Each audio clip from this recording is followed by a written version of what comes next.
urte honetan bi edo hiru aldiz pasa zaigu, ez? Baina normal urten behin edo izaten da ilargia lurretik gertuna egotean periodo bat egotea. Oraingo honetan urten bi hiru aldiz tokatu zaigu eta hirugarren hau izan da, irailean tokatu zaiguna. Deitze zaio ilargia dola bere perigeoan edo da lurretik gertuna, ez? Bere ziklon lurretik gertuna. Orduan ilargia ikustea 14, 15 handiua normalen ikusten dena baino, eta gaina dizdiratxu ikuste dugu. Zerun.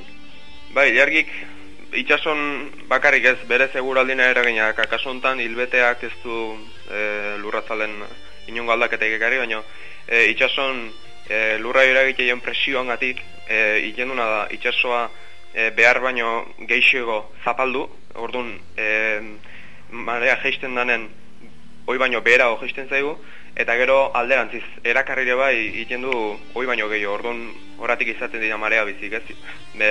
Normalen izaten dana baino, igual zentimetro batzuk gehiago iotzen da ura eta jeitsi ere bai, berdin.